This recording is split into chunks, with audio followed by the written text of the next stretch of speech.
Hello, truth seekers all over the world. This is Matthew Beavers from Back to the Covenant. Hope you're having an amazing day wherever you're at in the world and whenever you're listening to this. So this is going to be part 5 of the When Does a Scriptural Day Begin series. And in this last part, I'm going to discuss the most commonly used proof text for an evening and give my best rebuttal. But what I'm going to do first is I forgot in part 4 to mention I had a couple really quick historical references and what I believe to be our truth or proof that a scriptural day begins in the morning. So I'm going to read those really quickly before I get into the rebuttal for the evening proof text. And I also want to throw out there that in part 1 I mentioned that I am in the process of writing a book on this topic in addition to putting this video series out. And I found a possible editor. So that's exciting because the editor I normally used, that I used for the first 2 books that I wrote, she's not able to do it. So that was a big disappointment to me. But it looks like Abba came through like he always does and provided somebody else. So I'm calling that gentleman hopefully later today on the day that I'm recording this. So let me jump right into it. I'm going to give 2 quick historical references for proof, what I believe to be is proof for a scriptural day starting at the morning. So the first one is going to be, and I will put these on the screen so you can read them as I'm sharing them. It's Solomon Zeitlin, and this is from the beginning of the Jewish day during the Second Commonwealth, the Jewish Quarterly Review. I'm not going to read all the numbers and all that, but this is page 6 from evening or morning.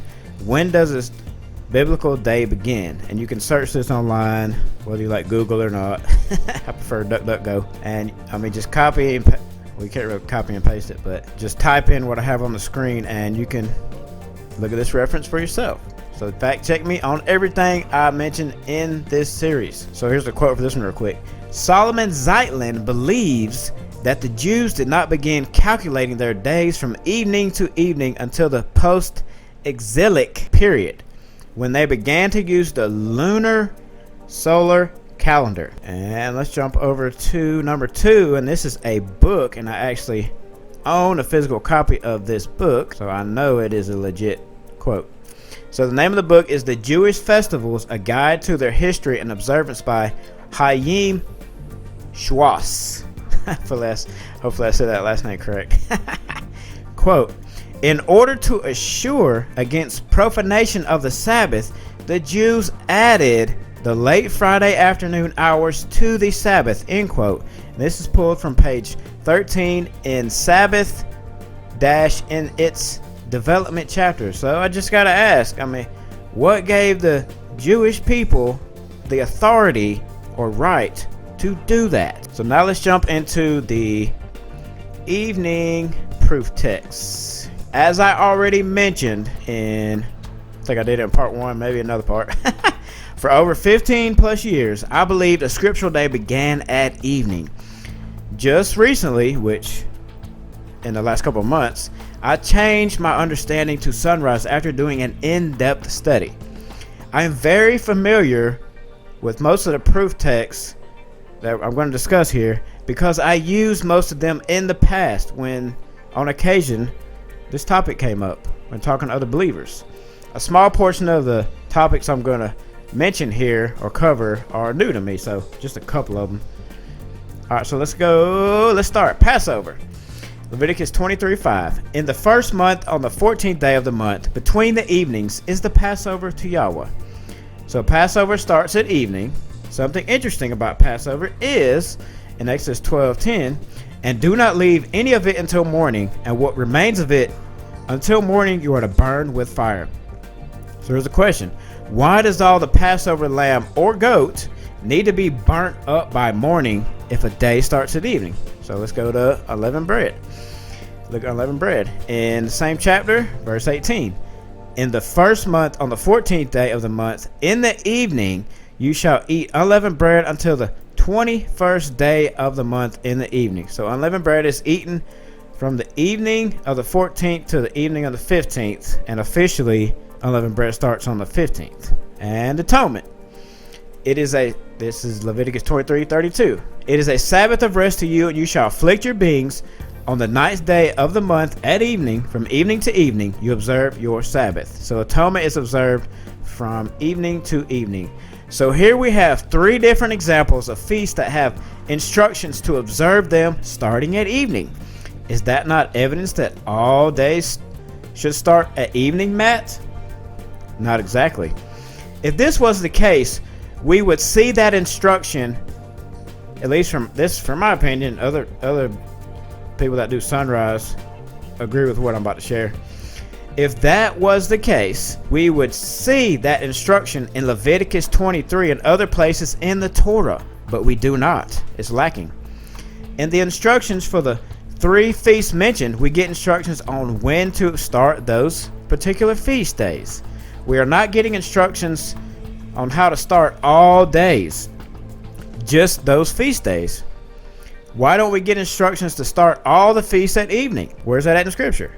Nowhere in the text do we get instructions on when a day starts, just when those particular feast days start. Why would the text say, quote, begin this Sabbath at evening, end quote, if they all started at evening already and it was understood? In Leviticus 23, we get instructions on how to observe the feast, not when to start a day. For different feasts, you get different instructions on how to observe them. For Passover, you eat lamb or goat, unleavened bread, and bitter herbs. For unleavened bread, well, you know what you got to do. It's in the name. For trumpets, you get your shofar out and you blow it. And it's a blast. Ha ha, pun intended. For Feast of Tabernacles, you go camping in a temporary dwelling. Yes, I said tent, T-E-N-T, temporary dwelling. That's not original, but it's still funny. You get the point. Just because Passover, unleavened bread, and atonement have instructions to observe them starting at evening, that is not proof a day starts at evening. So let's go to the big boy proof text for a scriptural day starting at evening. Nehemiah 13:19. So before transitioning to starting my days at sunrise, I believe starting a day at evening was correct for many years. And Nehemiah 13:19 was my number 1 go-to verse to prove evening as the start of the day. So let's look at that verse. First, in the ISR scriptures, which is most of the verses I provide, are ISR, and if it's another translation or version, I will let you know, because we're going to read this one in two different translations. And it came to be at the gates of Jerusalem, as it began to be dark. There it is. As it began to be dark, before the Sabbath, that I commanded the gates to be shut, and commanded that they should not be opened till after the Sabbath. And I stationed some of my servants at the gates, so that no burdens will be brought in on the Sabbath day. Emphasis is put on the phrase, it began to be dark before the Sabbath, when using this verse as an evening proof text. But it is a good idea to look at different translations for clarity. This verse is no exception. One scripture translation that should be referenced frequently is the Brenton's, since it is one of the oldest translations, if not the oldest, that we have in English. So how is this verse worded in the Brenton's or the Septuagint? And it came to pass when the gates were set up in Jerusalem before the Sabbath that I spoke. Oh wait, let me stop. That's a little different. There's nothing about dark mentioned there. Let me start it over again. And it came to pass when the gates were set up in Jerusalem before the Sabbath that I spoke, and they shut the gates, and I gave orders that they should not be opened till after the Sabbath. And I set some of my servants at the gates, that none should bring in burdens on the Sabbath day. There is nothing about it being dark during the time of this verse in Brenton's. If that's not enough, let's go to chapter 7, verse 3 in Nehemiah. And I said to them, let not the gates of Jerusalem be opened until the sun is hot. And while they are standing by, let them shut the doors and bolt them. And appoint guards from among the inhabitants of Jerusalem, each at his post, and each in front of his own house. In this verse, we are provided the reason why they are shutting the gates in chapter 13, verse 19. In Nehemiah 13:19, did Nehemiah transgress when he sent his servants out to guard the gates after dark? Because the next day began after dark, it would have been the Sabbath according to an evening reckoning. Some interesting thoughts to think about. And another big proof text that I used to use is unclean until evening.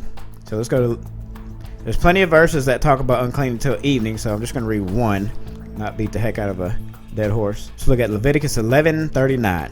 And when any of the beasts which are yours for food dies, he who touches its carcass becomes unclean until evening. So back when I used to go by an evening reckoning, I would quickly point out, well, people are unclean till evening. So why are believers unclean until evening? The work day normally occurs during daylight hours, and you come home, you take a shower, but they wouldn't take a shower back in the scriptural times, but we do. They would probably take a dip in the creek and wash off, and you would get clean, and then you would eat at or around evening. You don't want to lay it out in your bed nasty without getting cleaned up first. So a lot of societal customs during scriptural days were centered around evening, like bathing, eating, and paying wages. You can check out Ecclesiastes 11:6 for an example on that, the paying wages aspect. That is not evidence that a day starts at evening. Here is an example of such. Matthew 20 verse 8. And when evening came, the master of the vineyard said to his manager, call the workers and pay them their wages, beginning with the last to the first. The workday was over, and the master of the vineyard wanted to pay his workers. This is not evidence a day starts at evening. So what about overnight on the tree? Let's go to Deuteronomy or Devarim 21:23. Let his body not remain overnight on the tree, for you shall certainly bury him the same day. For he who is hanged is accursed of Elohim, so that you do not defile the land which Yahweh your Elohim is giving you as an inheritance. This verse,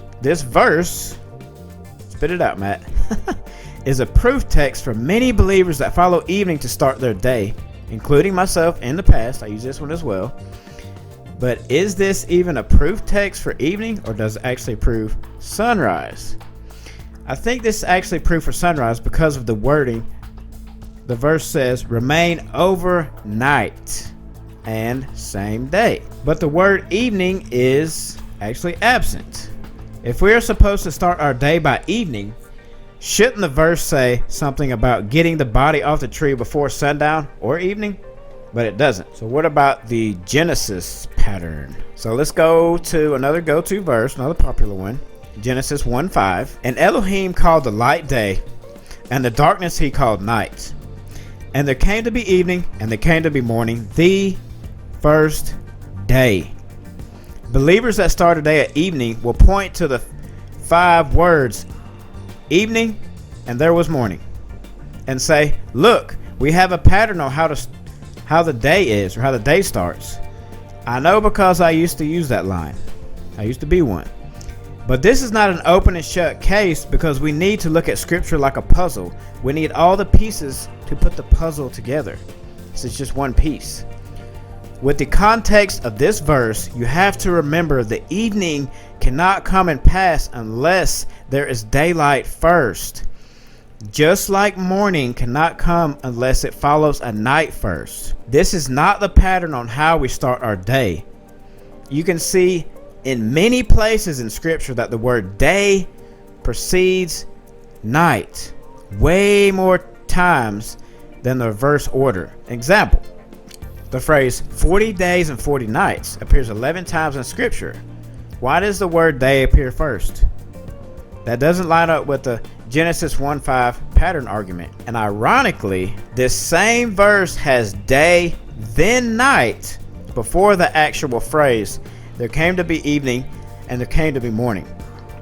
So that's something that's overlooked by a lot of believers. They'll throw that phrase at you, but they don't realize that day then night is mentioned in the first part of that verse. So what about Yah's order? Let's go to We'll stay in Genesis and go to chapter 8, 21 and 22. And Yah will smell the soothing fragrance, and Yah will said in his heart, never again shall I curse the ground because of man, although the inclination of man's heart is evil from his youth, and never again smite all living creatures as I have done, as long as the earth remains. Now here we go. Here is the pattern for all kinds of things in Yah's creation, in his seasons and all kind of stuff. So here's the patterns. Seed time and harvest. So you plant your seeds, you get your harvest. Cold and heat, weather. Winter and summer, and day and night shall not cease. Read that last part again. And day and night shall not cease. It says day and night, not night and day. Day then night, time and time again. So let's go back to Genesis chapter 1 verse 16. And Elohim made two great lights, the greater light to rule the day, and the lesser light to rule the night and the stars. Day then night again. If a day begins at evening, then that would have this order backwards, because that would have the day starting when the lesser light is doing its thing, not the greater light. The lesser light would start the day. And 2 verses later in 18, and to rule over the day and over the night, and to separate the light from the darkness, and Elohim saw that it was good. There we have more of the same. Now let's jump from the Torah, beginning of the Torah, Genesis 1, all the way to the last chapter of Matthew. Matthew 28:1. This is a big one. So let's go check this out. This is a huge proof text for both sides of the argument. So I would be remiss if I didn't give it some attention. But before looking at this verse and any related Strong's numbers, we have to keep a very important point in mind. That some scholars believe when it says the Sabbath was dawning toward the first day of the week, it's not literal but figurative. So we have to remember that. They could be right, could be wrong. So let's read the verse in ISR. In the end of the Sabbath, so the Sabbath's come to an end, as it began to dawn toward the first day of the week, came Mary Magdalene and the other Mary to see the sepulchre. Warning, warning. About to hit you with some more Strong's numbers. Don't fall asleep on me. So the word dawn in Strong's is G2020. It's epep. Oh man, I was reviewing this earlier. I had it right in my head. Epihosko. A form of G2017, to begin to grow light, begin to dawn, draw on. So let's look at G2017, a form of G2014, to illuminate, figuratively. See, there's the figurative part. Give light. So clearly, Epihosko has to do with light. The only other New Testament verse where G2020 appears is in Luke 23:54 for the word approaching. So let's check that out. And it was preparation day, and the Sabbath was approaching. The Sabbath was approaching, and we already know this word means to grow light or illuminate. So what does this verse tell us about when a day starts? That maybe a day starts at sunrise? For some that will say that Yeshua's body was placed in the tomb before evening occurred, you might want to do some serious study into that timeline and everything that took place. It is hard to believe that everything occurred in about 3 hours. Now, maybe I could do a part 6 and break that down, because there's a lot that goes into that. But this, as of right now, this is going to be the last part of the series, unless the Father directs me to do another part. So let's break down different words in Matthew 28:1. I'm going to read it from the KJV, good old King Jimmy. In the end of the Sabbath, as it began to dawn toward the first day of the week, came Mary Magdalene and the other Mary to see the sepulchre. So the word end is G3796, and then we already saw that dawn is G2020.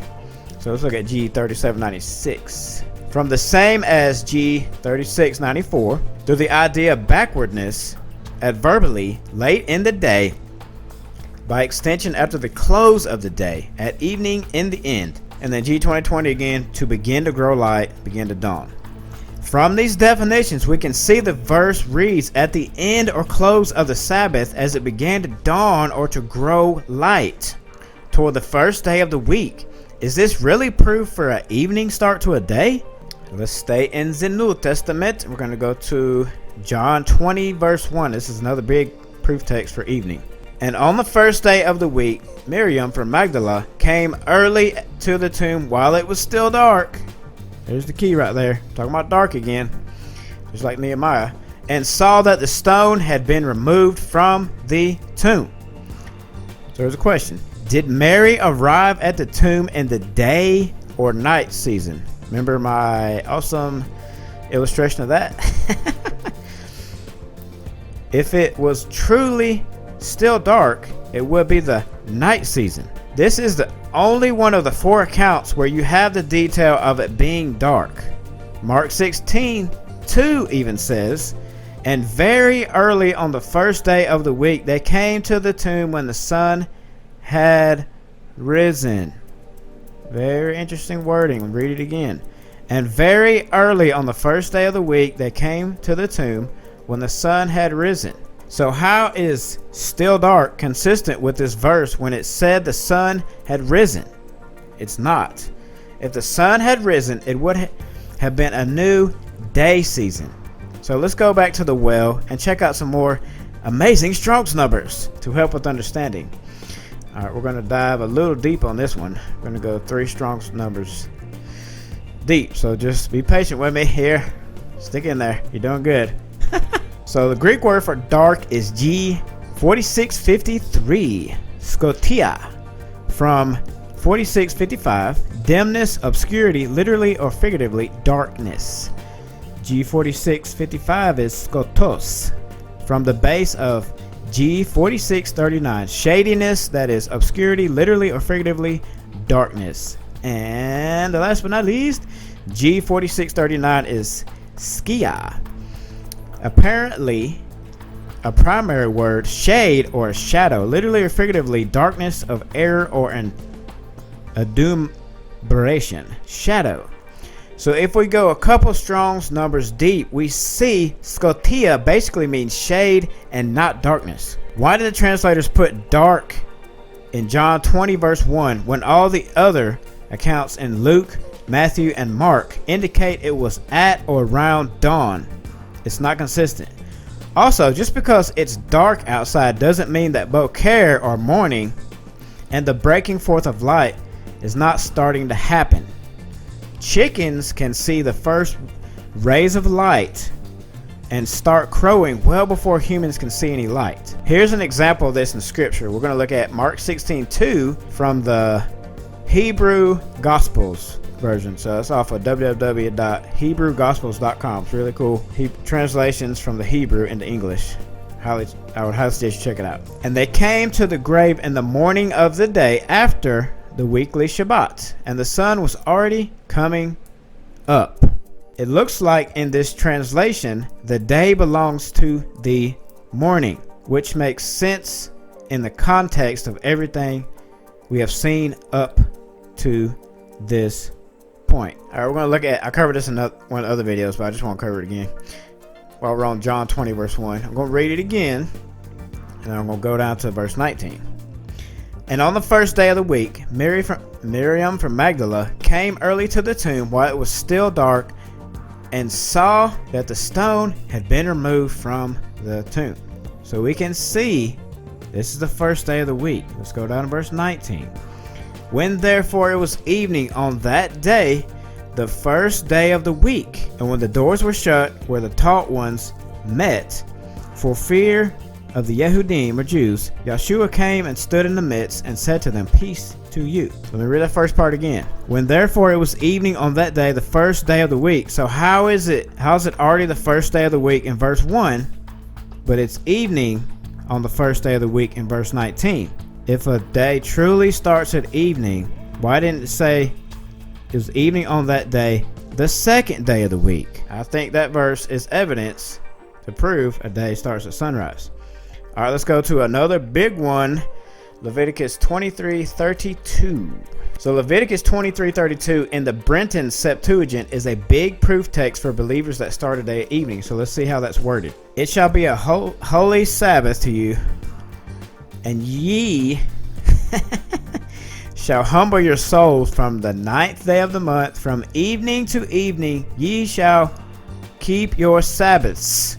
Plural, Sabbaths. For some that follow an evening reckoning, this is a proof text to show that all Sabbaths are to start at evening. Is that really what is going on here? In the context of the verse, the Day of Atonement is being mentioned, and how you should observe it being the Day of Atonement, from the evening of the night to the evening of the 10th, as you can see in verse 27. Let's read that one, and this is ISR again. On the 10th day of this 7th month is the Day of Atonement. It shall be a set apart gathering for you. And you shall afflict your beings, and shall bring an offering made by fire to Yahweh. If the weekly Sabbath starts at evening, why isn't the phrase from evening to evening ye shall keep your Sabbaths in Leviticus 23 verse 3 when the weekly Sabbath is mentioned only? Let me ask this question again, because it's very important for the believers that will take, where it says from evening to evening ye shall keep your Sabbaths, as a proof text for an evening start to a day, including the weekly Sabbath, when the Day of Atonement is being talked about anyways. If the weekly Sabbath starts at evening, why isn't the phrase from evening to evening ye or you shall keep your Sabbaths mentioned in Leviticus 23 verse 3 when the weekly Sabbath is mentioned only? Nowhere in Leviticus 23 are we given instructions on when a day starts. We are given instructions on how to observe the feasts, including the weekly Sabbath. Let me say this again. It's a very important point. Nowhere in Leviticus 23, or anywhere else in the Torah for that matter, are we given instructions on when a day starts. We are given specific instructions on how to observe the feasts, including the weekly Sabbath. So what about some historical evidence for an evening start to a day? During my research on this topic, I read a number of pro-evening and pro-sunrise articles, and in one of the pro-evening articles, I discovered an interesting argument for what a gentleman found to him was clear-cut evidence for an evening-to-evening reckoning for the scriptural day. So I wanted to share that here. So this is from Josephus' writings in the Wars of the Jews. This is 582. Quote, and the last was erected above the top of the Pastaphoria, where one of the priests stood of course and gave a signal beforehand with a trumpet at the beginning of every 7th day in the evening twilight, as also at the evening when that day was finished, as giving notice to the people when they were to stop work and when they were to go to work again. End quote. Now on the surface, this looks like clear-cut evidence for evening, but this is why we use critical thinking when studying scripture and not just believe anything we see or read. So let me apply that to myself. If you're watching this video, you read a book I've written or an article or something, please fact check me on everything. We need to test information that is shared. Of course, we also ask Yah's Spirit to guide our steps as well. Very important. The problem is that when Josephus wrote this, it was after the Babylonian captivity, which ended in 538 BCE. The Britannica states that, quote, Josephus' first work, Bellum Judaicum, parentheses, History of the Jewish War, in parentheses, was written in 7 books between AD 75 and 79, end quote. So when the Jews were exiled out of Babylon, they brought with them many traditions they learned that are not scriptural there, including an evening-to-evening reckoning of the day and moon worship, including the lunisolar calendar, which that could be a topic for another video. This is similar to when ancient Israel came out of Egypt in the book of Exodus, and they had plenty of pagan traditions they brought with them, which manifested many times, including the golden calf incident. That's why they needed to be in, apparently they need to be in the wilderness for 40 years to get all that paganism out of their system. Josephus's writings are not evidence that believers should start a day at evening or sunset. So I've thrown a lot at you in this 5-part series, but to be honest, I could have shown a good amount more info and scriptures, but you see how long it took me to go through what I provided. What I would suggest is taking the scriptures I provided and reading them in context for yourself. And of course, praying as Abba Yahweh to show you his truth on the matter. I'll say this again. Give this topic the time it deserves because it is so important. And it affects a lot of your Torah observance. A lot of believers don't even realize this. So here's a good starting place for when you decide to fully study this topic out.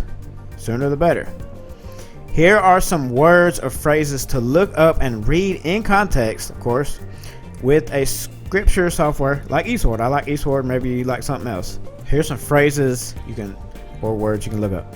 Next day, morning and evening, obviously, and then tomorrow, and there's many others, but that's a good starting point because there's lots of scriptures you can look up and you need to read them all in context, so it takes time. So I hope this video series was a blessing to you and your family.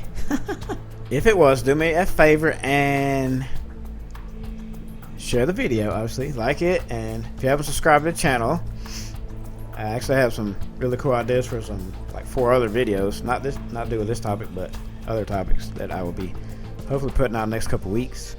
And like I always like to say, keep getting your scriptural shovel out and digging into the Most High's word. Shalom.